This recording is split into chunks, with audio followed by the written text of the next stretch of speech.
ভাই রে, ইউটিউব দেখে মোটরসাইকেল চুরি শিখে চুরি করতে গিয়ে প্রথম দিনই ধরা পড়েছে দুই যুবক।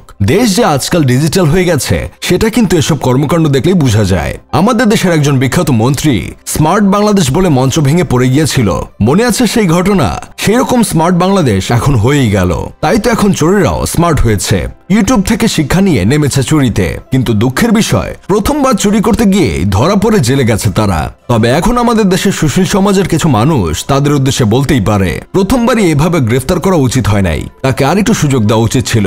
আমাদের দেশে যেন প্রতিভাবানরা হারিয়ে যায়। তবে এই ঘটনা দেখে কেউ বলতেছে মনে হচ্ছে মোটরসাইকেল চুরির ভিডিওটা টেনে টেনে দেখছে চোর ভাইরা। এর জন্য ইউটিউবাররা তাদের প্রতিটা ভিডিওতে বলে ভিডিও স্কিপ না করে পুরোটা দেখুন, তা না হলে কিন্তু কিছু বুঝতে পারবেন না। তারপরও কেন যে মানুষ ভুল করে।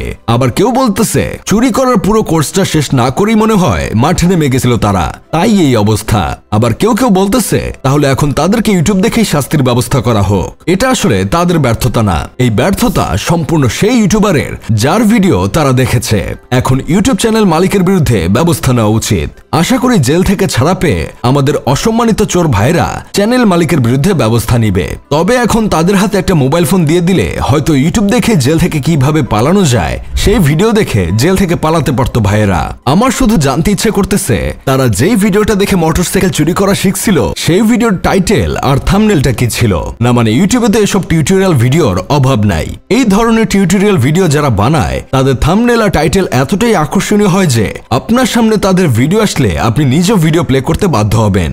এই তো কয়েকদিন আগে আমার বন্ধু কেরামত ইউটিউবে লাখ লাখ টাকা ইনকাম করার ভিডিও দেখতো। সে এই টাইপের ভিডিও দেখতে দেখতে চোখের নিচে কালো দাগ ফেলে দিছিল, কিন্তু এখন পর্যন্ত একটা টাকাও ইনকাম করতে পারে নাই। হাজার হাজার অ্যাপস ডাউনলোড করে মোবাইলের র্যামের মাইরে বা পাকিস্তান করে ছেড়ে দিছে, তারপরও কোনো কাজে আসে নাই। আরেকদিকে আমাদের ঝুমা বৌদি ইউটিউব দেখে রান্না শিখতে গিয়ে রান্নাঘরের 12টা বাজে দিচ্ছে, তারপর থেকে আর কোনোদিন তাকে রান্নাঘরের আশেপাশেও দেখা যায় নাই। এদিকে আমি ইউটিউবে একটা ভিডিও পেয়েছিলাম যেখানে মেয়েদের সাথে কি কথা বললে 2 মিনিটেই পটে যায় আর কোন টিপস ফলো করলে মেয়েরা ভালোবাসতে বাধ্য হয়। এমন টাইটেল দেখে তো আমি পুরাই অবাক হয়েছিলাম। আমিও তাদের বলা কথা মতো ডেটে গিয়ে মেয়েকে সেই সব কথাই বললাম, কিন্তু তারপর যা হলো সেটা তো আর এখানে বলতে পারছি না ভাই, আপনারাই বুঝে নিয়েন। তবে ইউটিউবের যেমন ভালো দিক আছে তেমন খারাপ দিকও আছে। আপনি যদি এই প্ল্যাটফর্মকে ভালো কাজে ব্যবহার করেন তাহলে ভালোই হবে, আবার যদি খারাপ কাজে ব্যবহার করেন তাহলে এই চোর ভাইদের মতো হবে। যেমন অনেকে এই প্ল্যাটফর্মকে পড়াশোনার কাজে ব্যবহার করে থাকে, তবে আপনি যদি পড়াশোনার কাজে ব্যবহার করতে গিয়ে যদি পরীক্ষায় নকল করার টিউটোরিয়াল খোঁজেন তাহলে বিপদ তো হতেই পারে।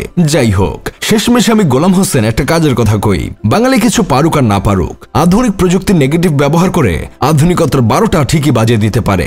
যখন প্রযুক্তি শিক্ষার উপকারিতা যখন ভুল কাজে ব্যবহৃত হয় তখন আমাদের সামাজিক কাঠামোই প্রশ্নের মুখে পড়ে।